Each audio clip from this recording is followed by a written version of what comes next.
Hello everyone, welcome to the evening session. I'm Liz Potter, I'm chair of Curo, and it's great to be able to join you for this very different style of event. I've been watching parts of the day and I want to thank you for giving us your time and your views. And also I want to thank colleagues because there's been a huge amount of work gone into this to make the event work.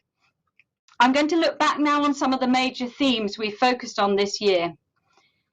We've given a lot of attention to keeping you safe in your homes, and that includes a lot more checking and testing of fire safety equipment and committing more money to lots of safety standards like water, asbestos, gas and electrical checks. Your safety and the safety of colleagues is our #1 priority. And there's much more to come in this area because the government is releasing new regulations fairly soon. We also need you to take your safety responsibilities seriously. So please, could you check your alarms and detectors are working? And some of you will have seen the sessions on helping you with how you do that earlier. Let colleagues in when we need to carry out the checks. And really importantly, can you keep passages and doorways free from clutter? Our teams have all been focused on delivering our promises to you more consistently. And I hope you've seen some improvements, but I know we have a long way to go still. We spent a lot of time last year looking at ways to improve our consistency. And while we know we have to improve further, here are some of the changes that we've seen. More training for our contact team so that they can deal with almost any inquiry without having to refer to another team. More checks on the quality of our work and our contractors' work to ensure that services have been delivered properly.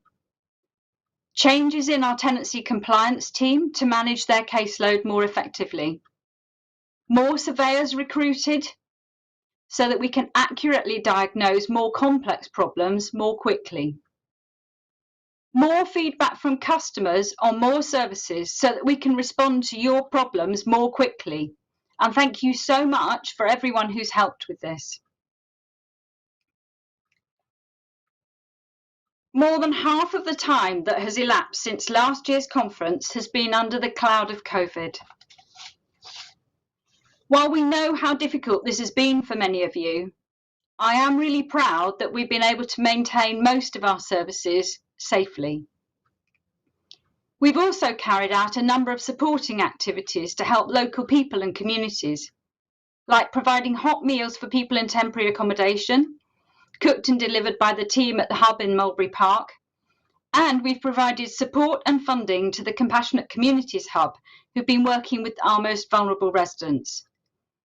And we've managed to house a number of formerly homeless people to help them keep safe instead of being on the streets. This is a really difficult time. As well as worrying about the virus itself, I recognise that there'll be more pain to come for some of you because of the effects on the economy and then the threats to employment. Our teams are on hand to help any of you with problems caused by the pandemic. And if you have friends or family who could benefit from our care and support services, please do get in touch.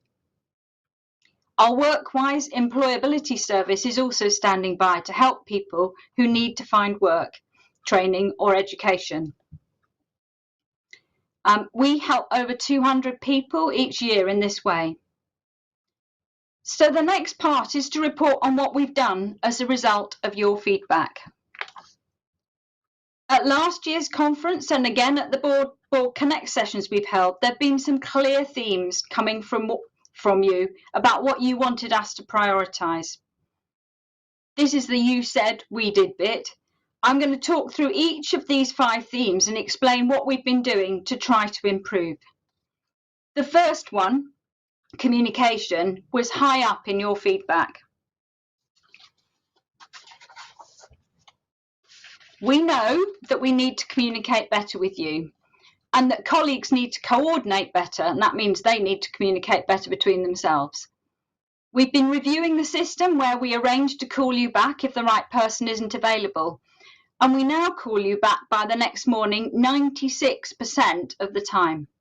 and we've got improvements planned to bring this closer to 100%. We've looked at the balance of digital and printed communications. We're really keen for more people to contact us using my Curo. It's more convenient and quicker for you. It means that we can put any cost savings into providing more services in your home and neighbourhood. But we know it's not for everyone, so we've set up a new newsletter for older customers living in sheltered homes. And last year we also introduced a text service aimed at deaf customers and a WhatsApp channel for service inquiries. We launched an internal training programme for colleagues focused on the best way to work with our customers, and the next part of that training begins in October, and that's focused on taking ownership. Despite all this, I recognise that we still fall short sometimes. I've asked all our service teams to find other improvements so that we communicate with our customers and each other more consistently and more effectively. The next area you highlighted was delays to services, repair service. The average time to come out to you for a routine repair has reduced from 27 to 20 days since last year, and we want to get that shorter still. It's worth noting that we get out to thousands of emergency and urgent repairs too, 99% of them on the same day or the next day, depending on the severity of the problem. Alongside this, we've also improved the proportion of repairs jobs that we're able to fix first time. And this is now at 93%, a small increase on the year before. Finally, we're right now working on a project to reduce waiting times for routine repairs further, so I hope that you'll start to see that improvement. The third area you identified was presence on the ground. You wanted us to be more visible on our estates, so we introduced a new caretaking service at 5 busy locations.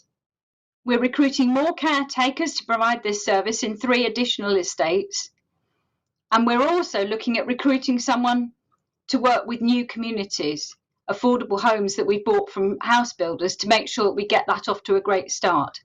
And you'll have seen more about the new caretaker service, the extra caretaker service, earlier today. This has been slower than we'd like, and we want to do more. We're looking at how we can expand this next year. Our estates team do visit all our locations throughout the year, and we have just recruited a new team of fire safety colleagues who will also be visible in your communities. The fourth area was estates maintenance. Where we have caretakers, they now do minor repairs jobs and cleaning in communal areas, and the feedback from this has been really positive. Everywhere else, we use contractors for those services, and we've been working really hard with them to improve the quality of the services you receive. We know it's not always good enough. And we act on the feedback you give, and we've increased our own inspection programme to check the quality of the work delivered. And finally, the fifth area was service charges. We know we need to get better at estimating your service charge and then delivering high quality services which cost close to that estimate. Now, where services have been stopped or restricted during lockdown, you'll only be charged for the work that's actually been carried out. There's information on our website about what the service charge covers, and if you want more information on schedules for cleaning and so on in your neighbourhood, please get in touch and we can send that to you. So I hope that gives you a sense of how we've tried to respond to your feedback and how we'll keep trying to do better. We know we need to do better, and I want to thank you all for your feedback and support in helping us to do this. I'm now going to hand over to Vic to talk about performance and the plans for the year ahead. Thank you. Thank you very much, Liz. That was excellent. What I'm going to do is to take you through the organisation's performance over the last year. A lot of what I'll be saying is contained in this report. It's an annual report that we produce for our residents, You can download it now on our website, and if you require a hard copy, please do let us know, because we can pop one in the post to you as well. The way these things work is that generally we have to report to tenants on a year-to-year basis based on the financial year. So the report you will get and you can download will take you to the end of March. But what I want to do is colour in a little bit more detail to bring you up to date now. And particularly I want to focus on the areas I think we've been particularly good at and areas where I'm absolutely certain we need to improve through your feedback. So let me start with how you feel about our service overall.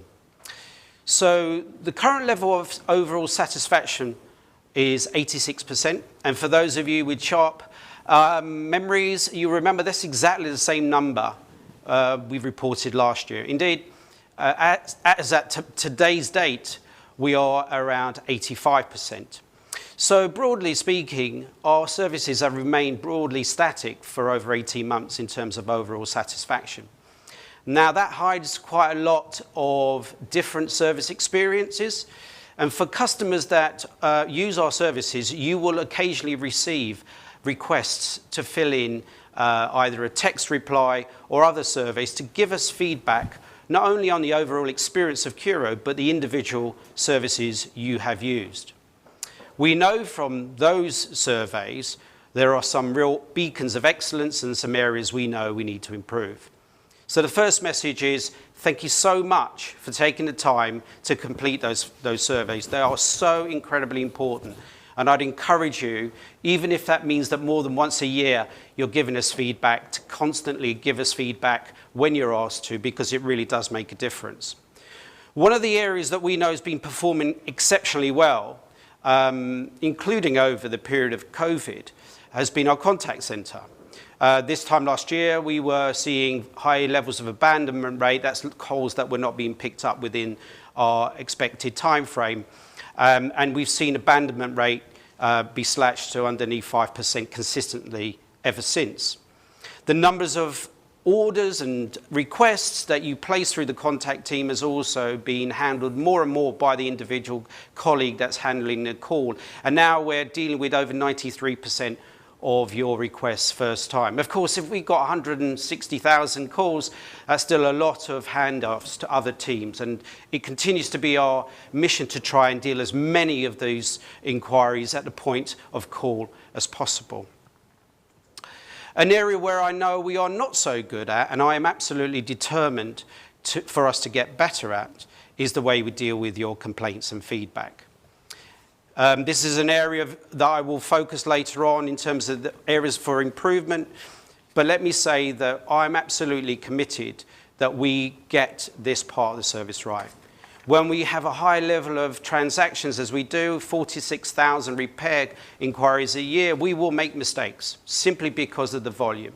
But the important thing is that we listen to your feedback, we respond to the issue that you are telling us that needs to be resolved, and we learn. I'll come back to this later on. Remarkably, by the end of the year, we had completed 331 new affordable homes, and in part because Curo took the bold decision a few years ago that it would set up its own construction division, and that we would sell some properties in order to provide the funds to build new affordable homes. And at the end of that last financial year, the end of March, we'd, as I say, sold 42 homes for market sale, but brought in another 331 affordable homes. This year, we are already committed to delivering 227 homes. So that means in the 18-month period, we will have delivered over 500 new affordable homes, which is fantastic, especially given the current context. Very often we get asked about how money is spent. How does the £1 that I pay for my rent get distributed in terms of services? And in the report, you will see that we've simplified the way the money is allocated to give you a sense of scale. The first and biggest chunk of that pound goes in services and the maintenance of existing homes. 72p in every pound goes into services and the homes that we look after for you. 19p of that pound goes into the delivery of new homes, those 331 new homes, affordable homes I talked about earlier. And 9p in every pound goes into paying for the interest costs associated with building new homes. So that's typically how our pound is distributed each year. So the vast majority of the rent goes straight into services. But of course, the year has a heavy shadow of COVID. And since March, most of our attention, as Liz has said, has been about keeping you safe, about keeping our colleagues safe, and making sure that essential services and safety services are completed on time. It's been a really difficult but successful venture.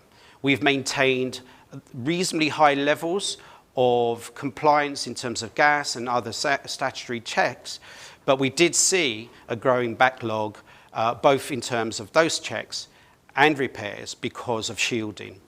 At one point we were at 200 or so outstanding gas certificates. I'm pleased to say we have all but recovered that now, and we're nearly at zero as I speak to you today.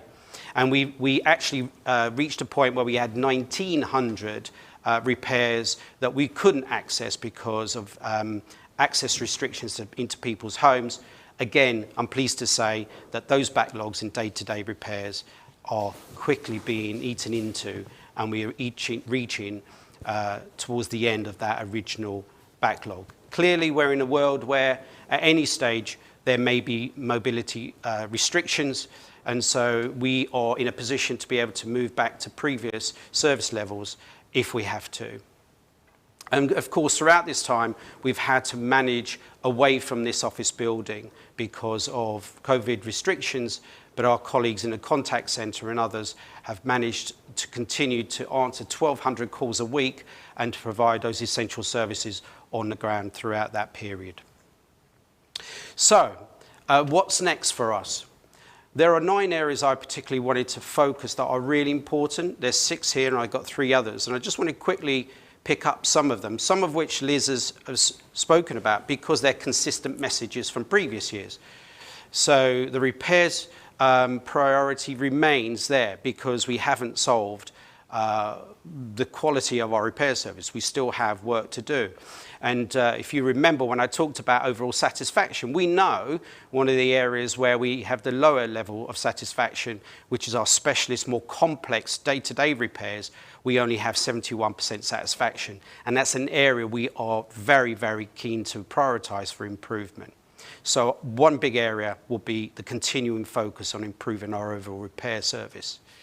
The other is around what we call the Great Properties Programme.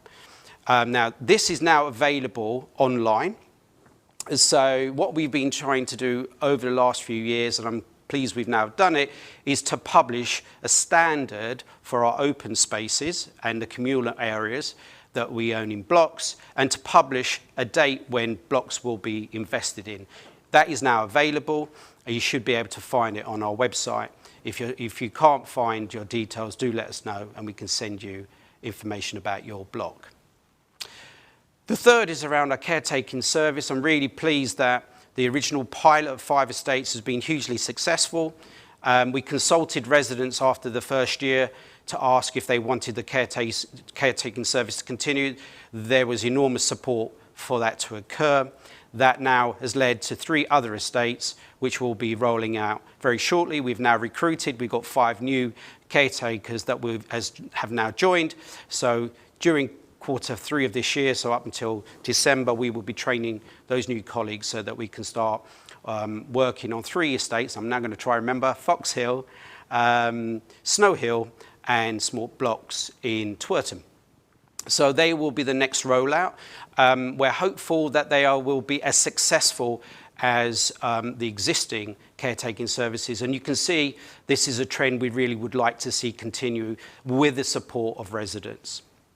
During COVID, Curo, our digital platform, moved from being used by 1 in 6 customers to 4 in 10. So we now have 40% of our residents that routinely use Curo as the first point of contact when they need a repair service done, when they want to check their rent accounts, and we're adding more and more functionality. This is an inevitable consequence of COVID, but actually it's the journey that most organisations are on because it's the most convenient platform for many customers. We want to continue down this road of putting more and more services on Curo to make it easier for you to access services all the time. The next priority is around our kitchens and bathroom program. Again, last year we committed to publishing a program. I'm pleased to say you will now find that program again online with blocks and areas that we intend to invest in over the next few years. Again, if you can't find that online, do let us know. We can send information about your block. Of course, like many things I've just said around our plans, this is all about our ability to access homes and government advice. But these are our plans as they stand today, given current advice and expectations. The next priority I want to focus on is making sure that new colleagues joining Curo are well equipped to provide the services to you. A good induction program on systems that allow them to serve you better is a priority for us, because since April, since lockdown, we've seen the best part of 50 new colleagues join the organisation, and they've obviously entered an organisation almost exclusively working from home and on digital. So this is a real priority to try and invest in those new colleagues and improve the quality of the induction process. 3 other areas I want to touch on before we pause and then open up for questions and answers. The first is around the work we've been doing on letting properties. Now, Liz mentioned during the initial spell of COVID and the lockdown, we did carry on letting properties, and we supported local authorities to get people that would be otherwise living on the streets into homes, into a safe place. That has been an enormously successful venture. What it's also done is allowed us to innovate on how we go about letting properties, and virtual lettings and a way of getting customers to view properties and sign up to properties electronically is the next step, and hardwiring, getting that practice as standard is important so that we can carry on letting properties throughout this period. As I speak today, we have one of the lowest levels of empty properties in the last 10 years that I've been at Curo. Only 48 empty homes across the 13,500 we own. I mentioned one of my biggest priorities is the way we deal with complaints and resolve it. Every single month we receive 100 complaints from customers. And complaints in their own right is not a problem as long as we're dealing with them quickly. They are, if in terms of customers presenting, there's been an issue. My challenge is to get us to respond swiftly, empathetically to your complaints, to deal quickly with them, put things right, and most importantly, for everyone that uses that service, to learn and stop those repeated failures. This is a real priority for us, and when we speak again this time next year, I want to be able to say with confidence that we've made real cultural as well as practical steps to make inroads into this area of the service. And the last part is around property safety. Property safety will continue to be a growing priority for us as an organisation, as it is nationally, across the full range of things that we as a landlord have to do. We will continue to improve those services, to enhance those services. And for those that can recall, we introduced about 2 years ago a home safety team, an in-house team, to provide not only gas servicing but a whole range of other checks, like in this case fire detection, but we also do other checks to do with hot water and so forth. We want to see those sorts of services expanded, so when our colleague attends your home to do these safety checks, we can do a whole range of safety checks and make it more convenient, so we're not coming into your home more than once unless we absolutely have to.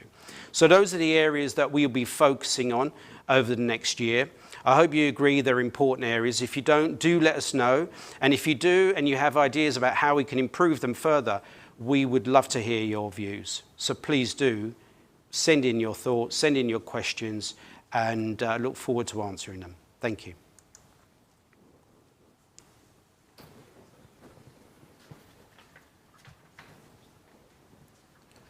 Okay, thank you for that, Vic. Hi, I'm Paul. I was in earlier on this morning, but for those of you who've just joined, I'm one of the executive team here. You can see that Victor, our chief exec, is still here, and Liz, our group chair, is also with us, albeit she's not in Bath with us today. We are going to try and answer as many of your questions as we can now. We don't have many coming through live at the moment.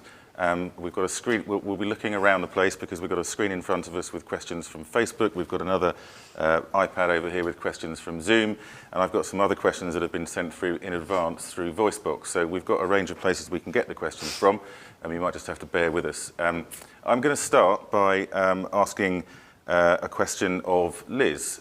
So this is something that has come through previously from today. But a question about the board and what sort of things the board are occupied with at the moment, what their priorities are, particularly with 6 months of this COVID period having elapsed. So Liz, I don't know if you'd be able to talk us through from your perspective what sort of things have been taking up the board's time from a Curo perspective.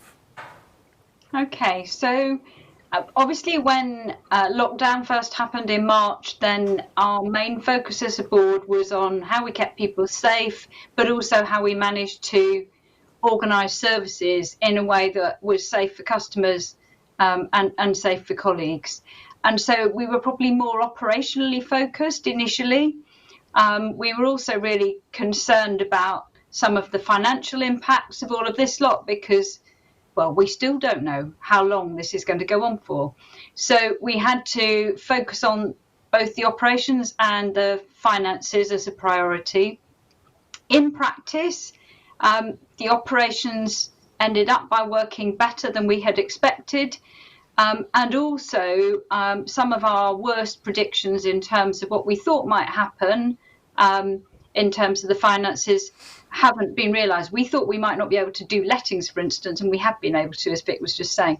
So I think we are now at a point where whatever comes next, we need to sort of stand back a bit further and just think a bit more strategically about the whole range of things that we need to be dealing with. Because we know there's uncertainty over COVID. We know that we've got probably Brexit coming in January.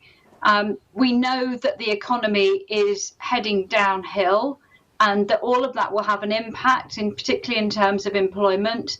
So there are a whole range of big issues that we need to think about. How can we work with those challenges and ensure that we actually deliver the strategy that we want to deliver so that we're providing the best services we can and also that we're building as many new homes as we can.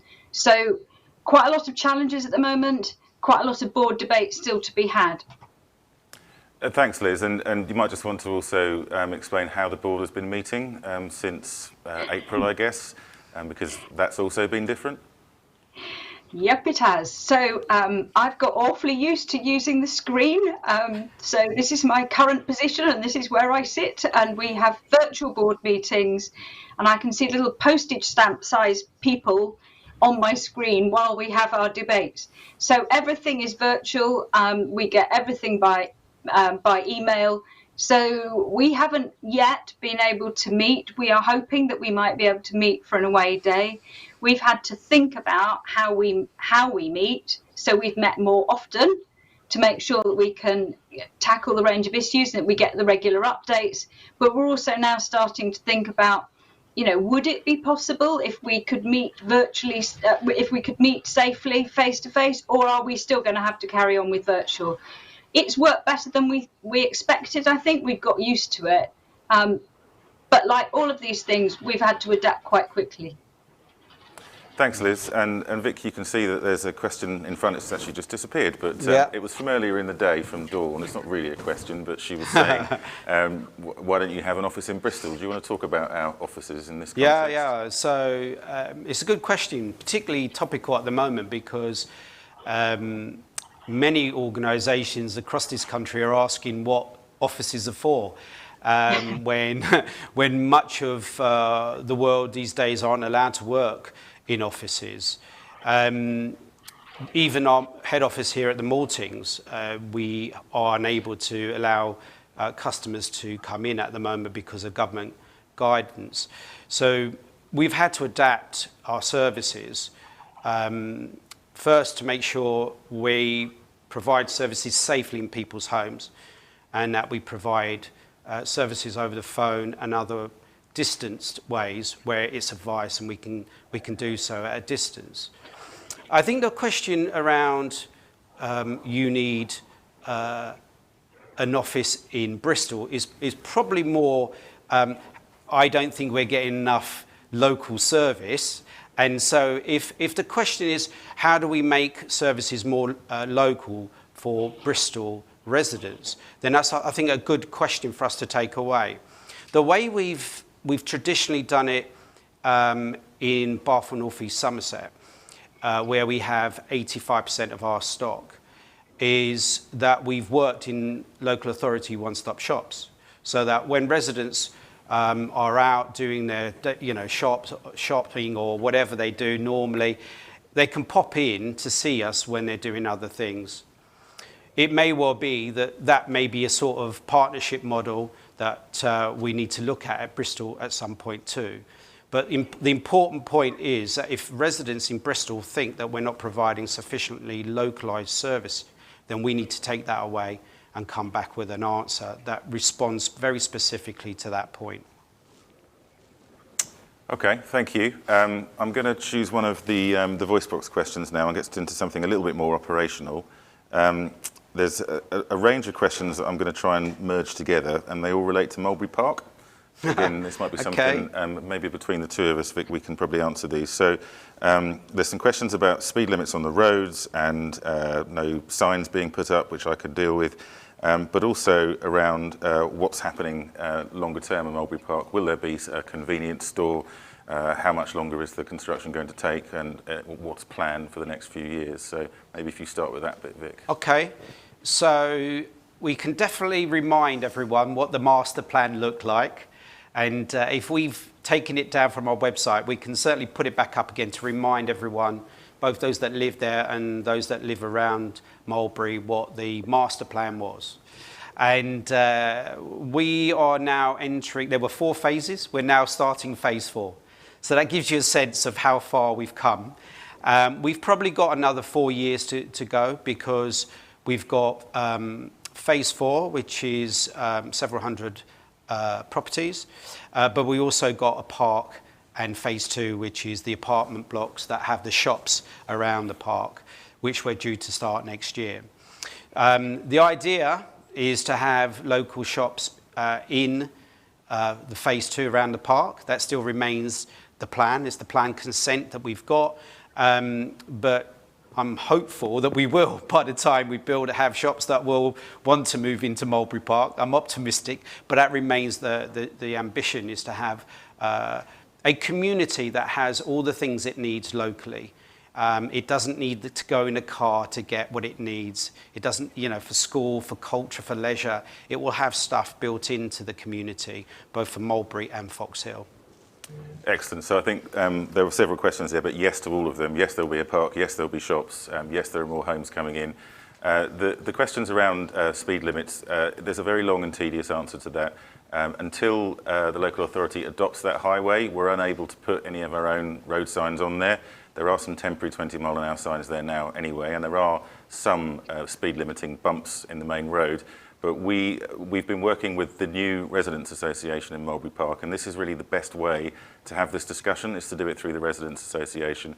Yeah. They have been set up, Ian Gadd is the chair, and they're a really great group. They're taking it very seriously, and it's much easier for us to engage with the Residents Association and address all of the problems that might exist in an area than trying to do them piecemeal. So I would suggest to any residents who've got questions about Mulberry Park, please get in touch with the Residents Association, and that's the best way to then have that engagement with us. Yeah. I'm going to turn to another Facebook question. This one's from Julie. Probably all 3 of us could have a go at answering this, because we might get 3 slightly different answers. So I'll start with you, Liz. What's the biggest challenge for Curo over the next 6 months?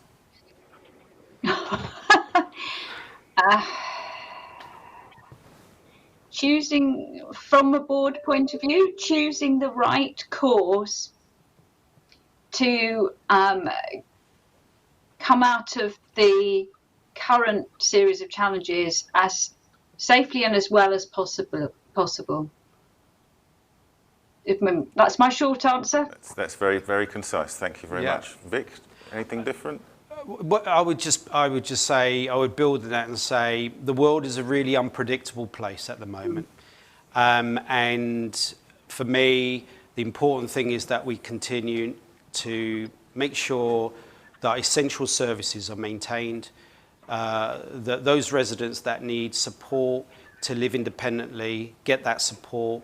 We provide them with the right emotional as well as practical support. It's going to be a tough winter, and we need to also be mindful of our own colleagues. You know, it's been a difficult time for all of us as individuals, and you know that includes our colleagues. It's a tough period. So I think for me the priority is to make sure we keep essential services going. We support our most I guess vulnerable customers, and that we do that by making sure that our colleagues are well supported too. Excellent, thank you. I was going to say something about our colleagues too, Vic. I think it's obviously we want to keep our services going and do a great job for our customers, but we have 600 or so colleagues at Curo.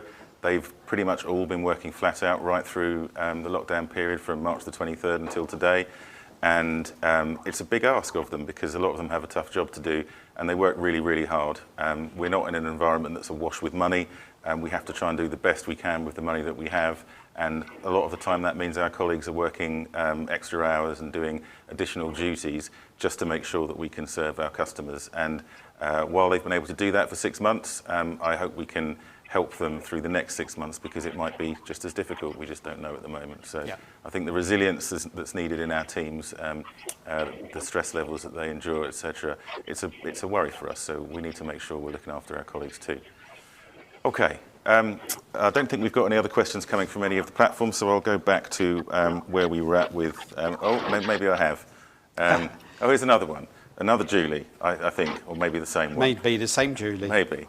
This is from Facebook. Are Curo financially okay to survive COVID? Well, I'll leave that one to you, Vic, and maybe Liz as well might want a view on this, but this is a great question because we've seen lots of businesses fail. We've seen lots of people being made redundant, lots of people on furlough. It's likely to get worse towards the end of this year for all the reasons that Liz outlined earlier on. So are we financially okay? Liz, would you like to have a go? I can if you want. Okay, I'll start and you can carry on. So yes, we are financially okay. One of the things about housing associations is that relatively, compared with other sectors like the entertainment sector or the hospitality sector, we have been relatively unscathed by this. We haven't furloughed people. We have been able to keep going. We have been able to carry on providing services. Going forward, it is harder, but I would say that financial viability is something we need to look after, but it's not something that is under threat. So we have to make some probably quite difficult choices, and the uncertainty that we're dealing is going to make that a bit harder. So how we spend our money, what the correct balance is in terms of different priorities, how we make sure that we're investing enough in safety, all of those things. All of those are quite hard choices and things that we're going to have to debate and adjust depending on what happens. And we also know that in terms of our customers, and we wish this wasn't the case, but actually if people's employment is under threat, that then has an impact on their ability to pay rent and all the welfare benefits issues and all of that. So, that's our main income stream. And, we will, part of what's important at the moment is for us to be working with people who are having difficulties so that they get the benefits they're entitled to, and so that they can continue to pay the rent, which maintains our our income stream, which then means that we can carry on delivering the services. So we're not under threat in the same way as other industries are, but we do have to manage things carefully. Go on, Vic. No, I can't add anything. That's exactly right. Yeah, I think one of the other elements to this is that some of the income that Curo normally receives, as you talked about in your pie chart, Vic, comes from building and selling new homes, and there's been a bit of a delay to that programme, hasn't there? So I think we created the house building division 5-6 years ago now, precisely to try and create some additional subsidy for the rented housing. Of course, as the market becomes more difficult to sell, that may well suppress some of our new home ambition.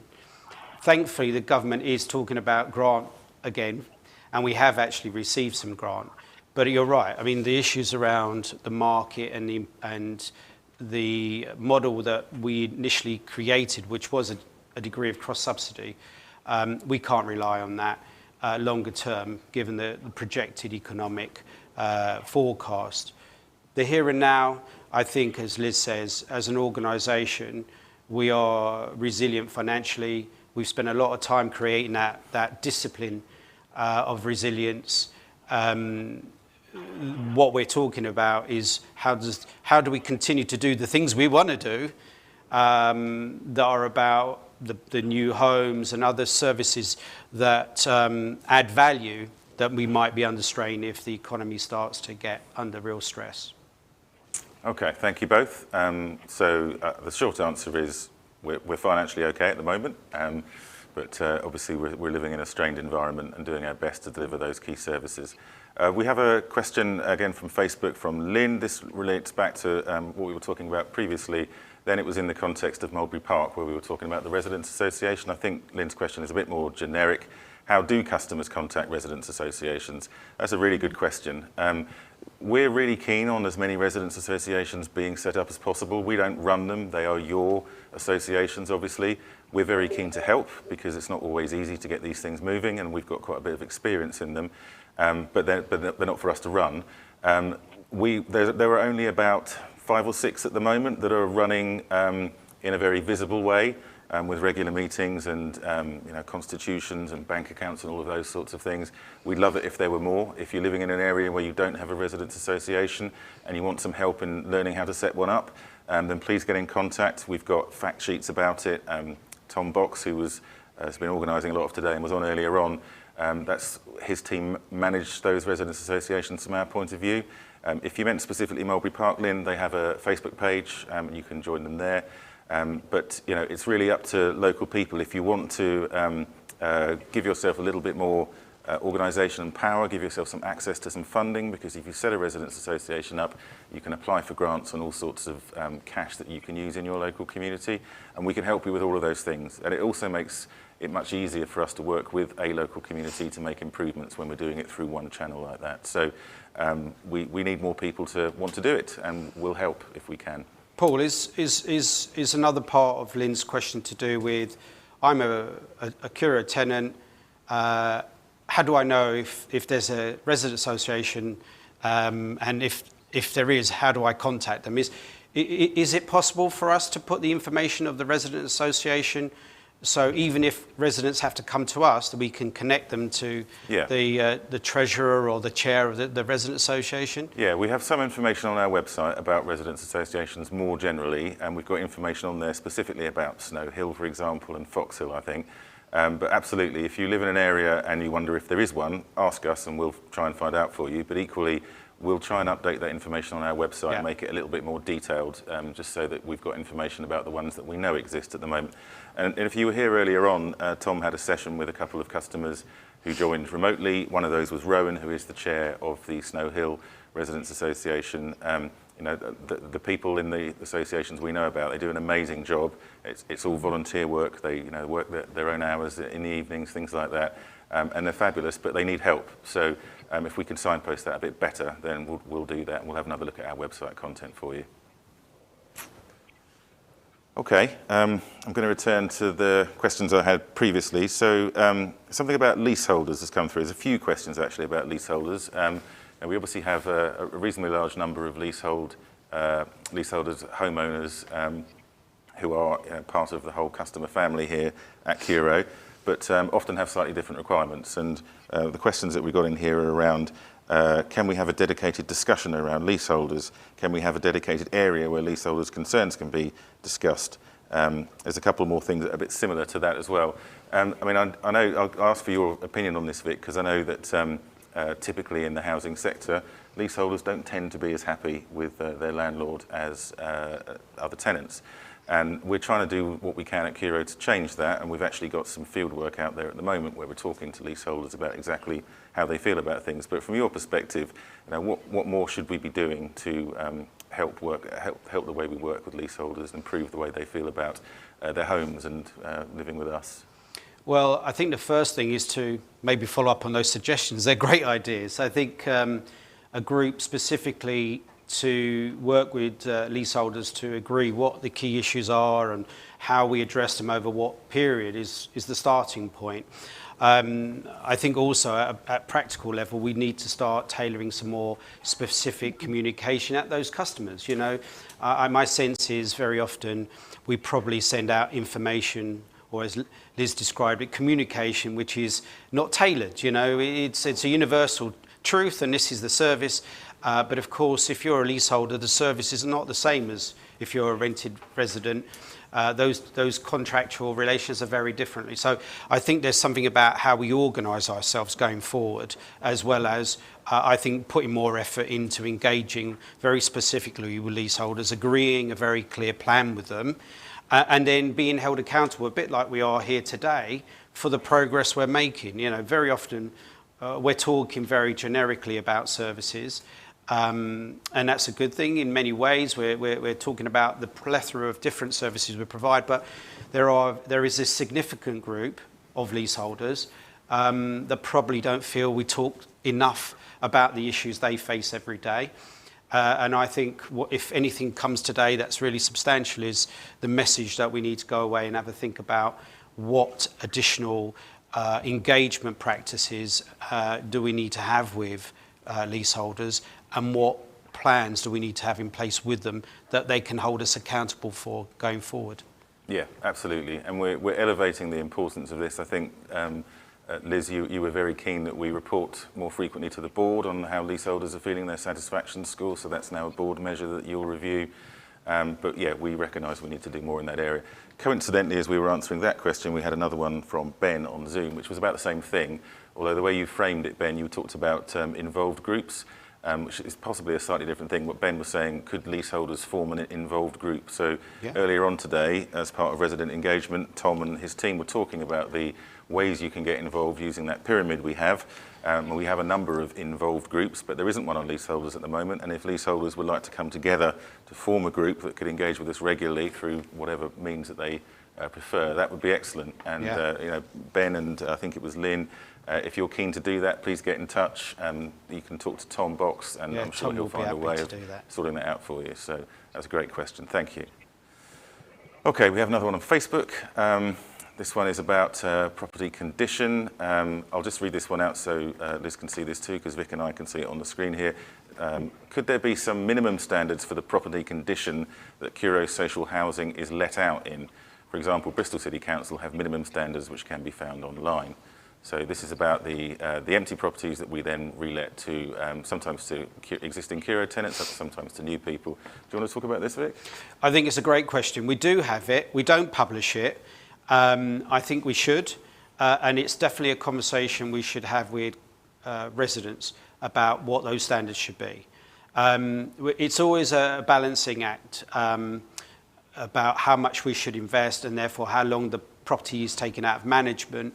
But certainly we should, and we were only talking, Paul and I, about this yesterday, we should have very clear standards for what a major refurbishment looks like, what a routine, in this case a standard void, looks like, and publish it and be held accountable for it.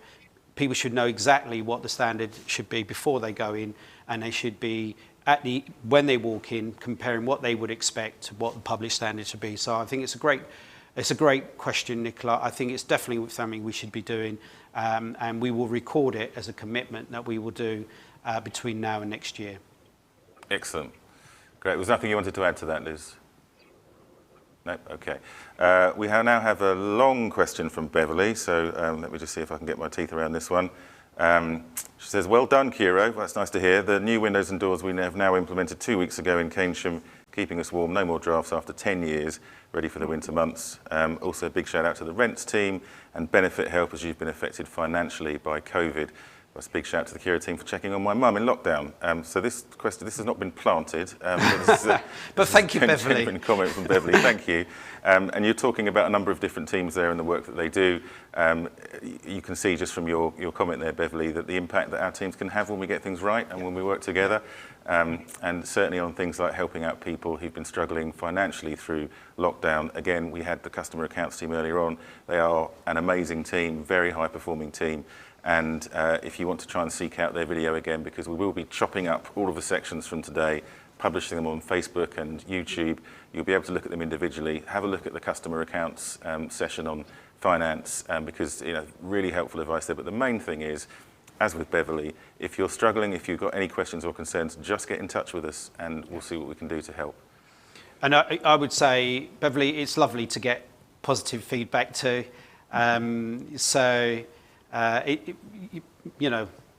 People love to be thanked too, and very often it's those small things that we don't get quite enough of.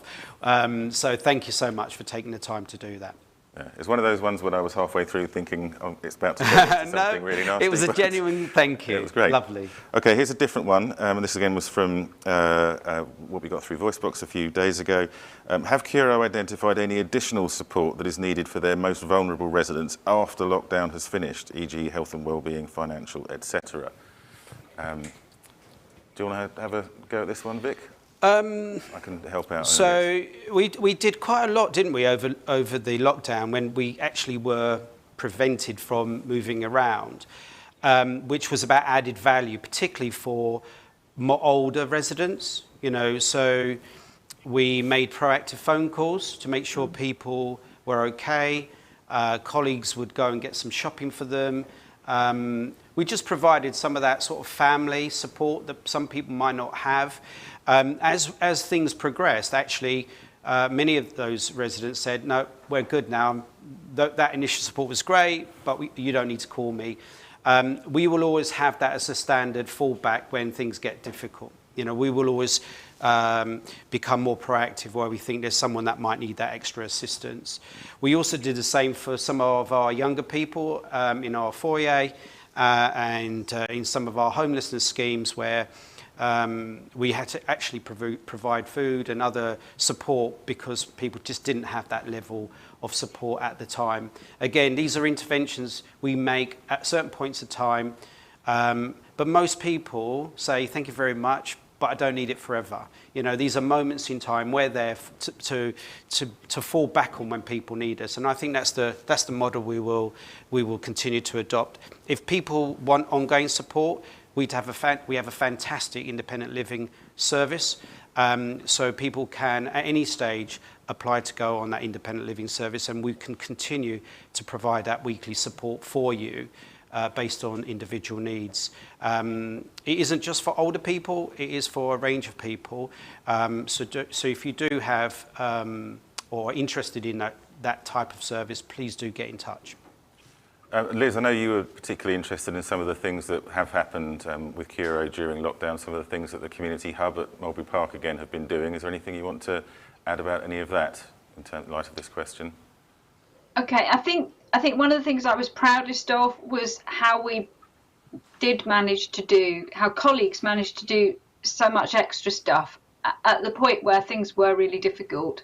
And it was fantastic that we managed to do those things. I think the thing that's behind that question is also, did that help us to identify other people who might be vulnerable and might be in need of more support in the longer term? And I think we are aware of the fact that there are limits on how much we know about our customers, and that if people want to contact us and tell us, then that's great. But we may not always know if somebody's vulnerable or somebody's struggling in some way. We know we can do certain quick fix things, like we know who our older customers are, but there are other people who may not necessarily be on our radar. And so if you know of people like that, then do encourage them to get in touch, because it is really important. We do really want to help people, particularly when things are so difficult. Yeah. Excellent. Thank you, Liz. We have a very brief one from Richard on Facebook. Not happy with bad fitting doors. They're a fire risk. Can they be checked? Yes. Yeah. Please get in touch. Yeah, Let us know. we do need your address, Richard, but absolutely, 100%, it will be a priority for us if we know where they've been fitted. Actually, as a general point, can I just make the point that we've been doing a lot of work on fire doors. It will be a theme that we will be focusing on over the next year or so. If you do have any concerns around fire safety, please do get in touch. It's really important that you do let us know. We have colleagues go out to blocks quite often to do these proactive checks, but of course, you know, it would be great if you can participate, feeding back where you see these things, so we can get on top of these issues quickly. Okay, thank you. I've got one more from VoiceBox here. I've been told there's some more questions on Facebook coming through, but there's a slight delay. So while I'm waiting for those to come through, we've just got a few minutes left before we move on to the final part of today. There's a question which mentions you by name, Vic, but something that's very dear to this person's heart, and knowing the position that Victor da Cunha has within the building of future homes, will disabled adapted homes and bungalows be within your plans for development in the future? This is a really good question, because we've been asked this a number of times. A percentage of our program is always disability compliant, typically around 10% of our program. I think the question's asking, you know, should all of our homes be disability compliant? And in my heart, I want to be able to say yes. You know, I want to be able to say all of our homes would be big enough to have wheelchair lifts put in as standards, sockets and other features so that people can access them if they're on wheelchairs. But the truth is that with that, plus all the other expectations that we have as a landlord, it's really difficult to make all of those pounds stack up and still get the number of homes out. So our program is sliced with a proportion be disabled. And I think there's a conversation that we need to have with our involved group on disability around those standards going forward. But the short answer is we simply wouldn't be able to deliver the same number of homes if we were to make them all DDA compliant. And it's a poor excuse, but it's the truth. I'm happy to be challenged whether or not we've got that balance right, and whether or not less homes that are fully DDA compliant or fully disabled compliant is better than having a percentage. But that's a discussion we could probably open up with the group. Yeah, and you mentioned the disability involved group as another one of the groups that we set up more than a year ago now, I think. We were due to get Sarah Mailer, who's the Deputy MD of our house building business, to come along to that group. I think that was possibly just about the time that lockdown hit. So yeah, I'm getting some nods in the background there. So that has been a live discussion that we wanted to have with that group, and we'll try and do it. I think Tom is trying to arrange for some of those groups to be done virtually as well. So I think just building on that, and because I think the sentiment is absolutely the right one, and it's a right sort of challenge to be making. Is earlier on, was it Beverly that said, you know, we should publish our void standard, right? Nicola yes. Suggested we should and I think that's absolutely right. I think in terms of defining what a void standard should be, these sorts of issues should be also considered. You know, to what extent should our homes be compliant? Yeah, I think it's part of the conversation about what the home of the future should be as a standard for our customers. Yeah. Okay, thank you, Vic. I think we don't have any other questions coming in live, and we do need to move on to do the awards. I might just ask Liz if you have one final comment you might want to make. because I know that you've been very keen that we have this event in the way that we've had it. And one of the reasons for that is that you're keen for the board and for the executive to be held to account. We could have easily decided it was too difficult and not done it, but we have done. I just wondered if there's anything else you want to say before we move on to the final part of the evening. Okay, thanks, Paul.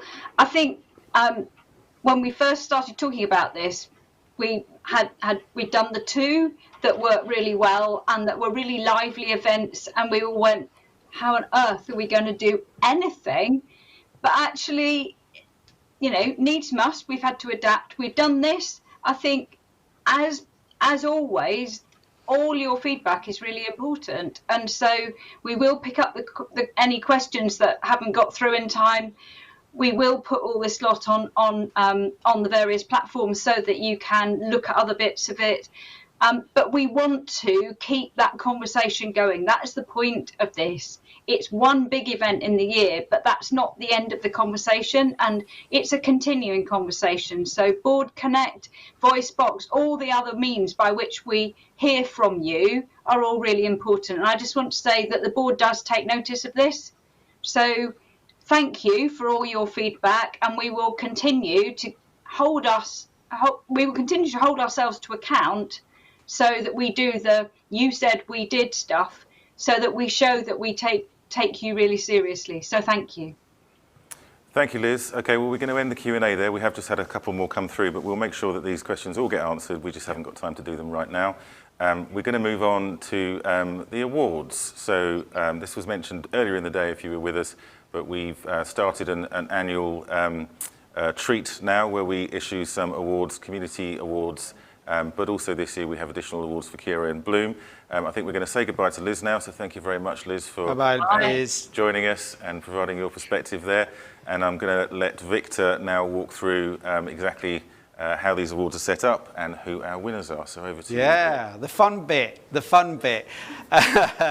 So we started this a couple of years ago, and they've been really, really popular. And the genesis really was to put a spotlight on some amazing people and amazing community groups that are out there that very often don't get a chance to have a big thank you from us and the wider community. So this is an opportunity to make two awards in the first instance. The first is around a community group, and the other is about a community hero.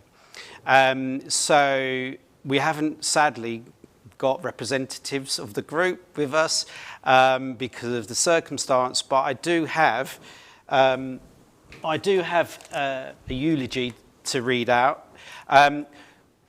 We asked for nominations, and we got quite a lot of nominations. I'm glad I wasn't having to make decisions on what were some amazing people. But this group I know simply because last week I got an invite to come to one of their events. But sadly, the day before I was due to go, we were told we're not allowed to attend. So this group is a group of young-hearted residents who work tirelessly to stay active and keep isolation at bay for members of the surrounding villages. They use the Chew Magna Cricket Club as their base for their members, and they do a fantastic sterling job. They all have a rotation of making cakes and get-togethers, and for those local people that can't come to the actual venue, they'll go and take the cakes and goodies to their front door, and sometimes just have a natter.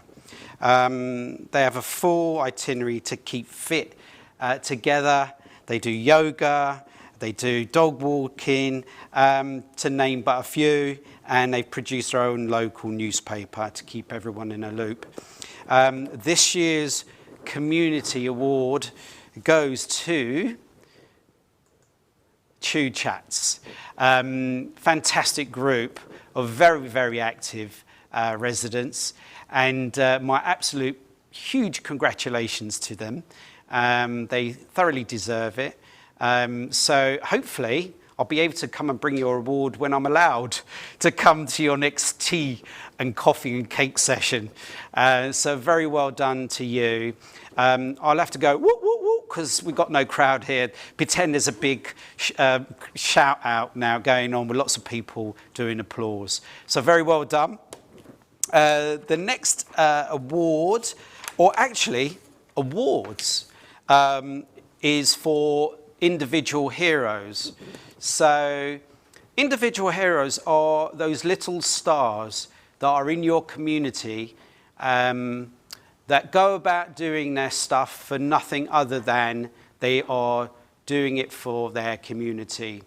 They don't necessarily do it for praise. In fact, in most cases, it's never for praise.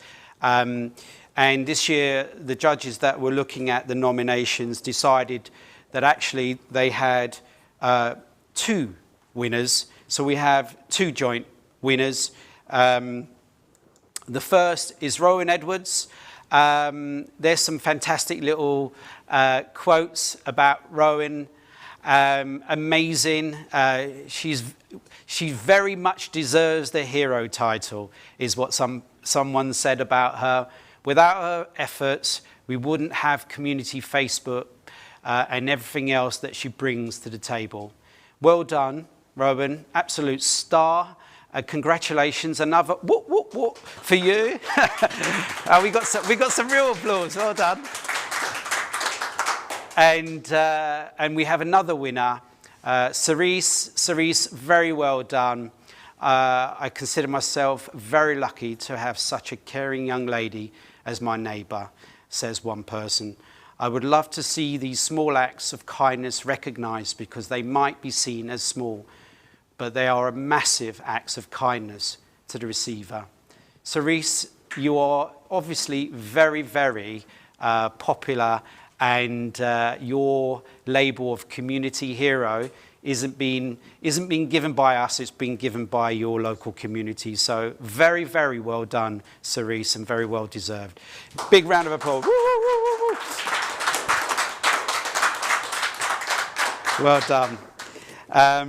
So the next set of prizes or awards are for a campaign we've been running. Can I call it a campaign? I think we can. A campaign over the summer.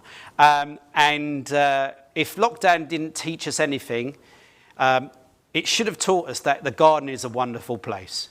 You know, what a lovely place. If you can have access to a bit of open space, what a difference it makes to the quality of life to people.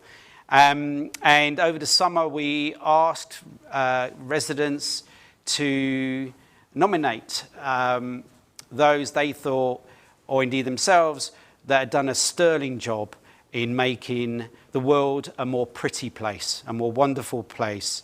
And so what I'm going to do is just quickly go through the categories, the third, second, and overall winner for that category. And we'll do a whoop-whoop at the end, I think, of each of those. So, veg garden and sensory garden category. Third place, Amy Parker.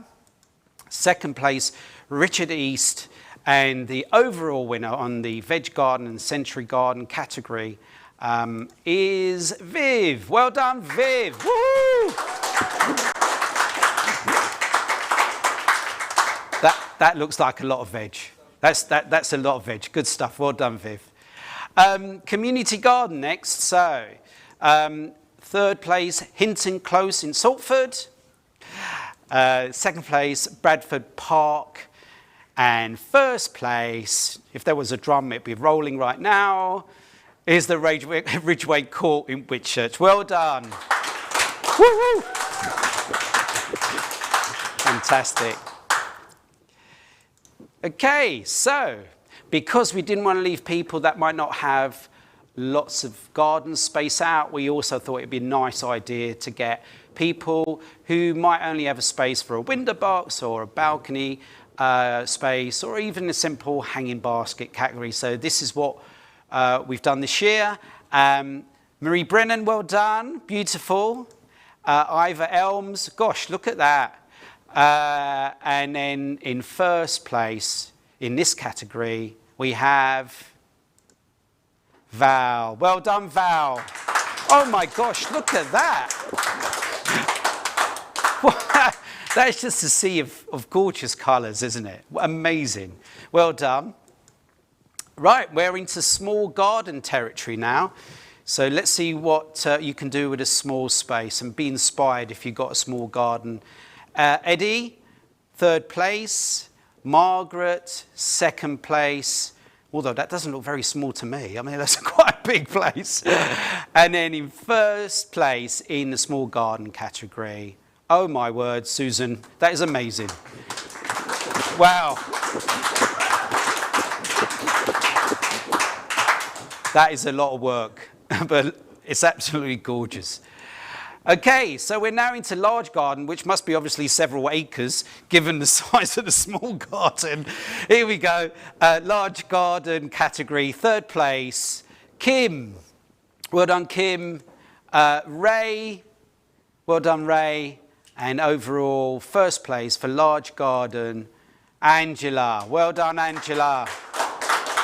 Fantastic. I'm not very good at flower names, but they are very pretty. So, tallest sunflower. Tallest sunflower. I'm going to get out of the way so you can actually see this tall sunflower. KTI. Do we have measurements? Do we not? Oh, we should have got measurements. That's probably a 1.5 dacuna size. That's almost certainly a 2 dacuna size. Well done, Audrey. And the 1st place with 3 dacuna sizes is Jim. Well done, Jim.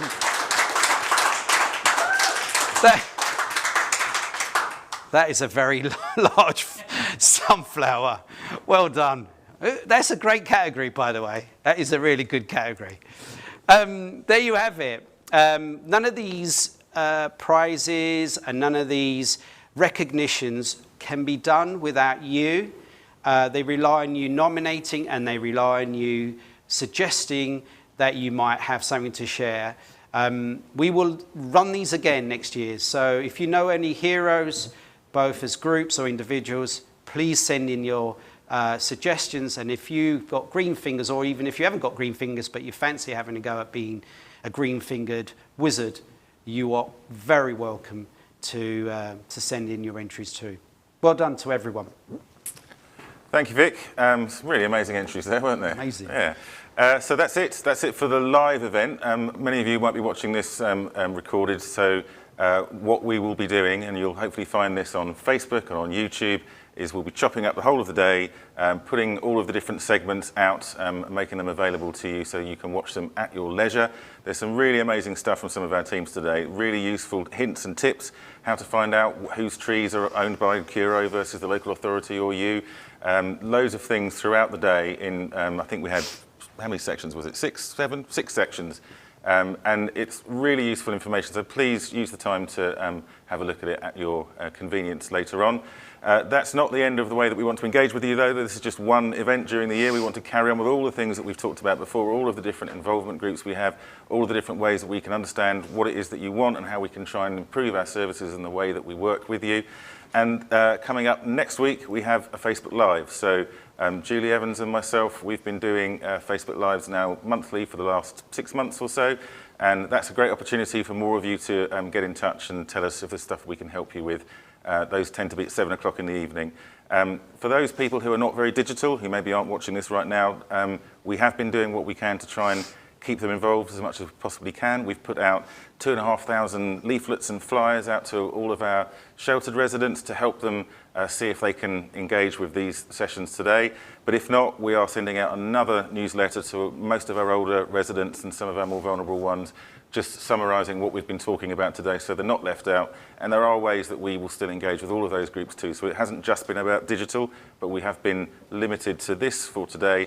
I hope you've enjoyed it, and I just wanted to thank all of our team. So absolutely. Vic, Okay, before you finish, Tom, come over here. Come over here. Keep your distance though, please. Yeah, keep your distance. Just go in the middle there. And Rachel, come over here as well. If we could all do this, I think you and Sam as well. I know some of the team behind the scenes can't come out, but I think you deserve a bow. You've done an absolutely stonking job. You've been behind the scenes all day. You must be absolutely stressing it, and the moment has come to end it. And I think you deserve to take a bow, and we need to give you a big round of applause. Well done. Well done, you guys. Absolutely fantastic. Okay.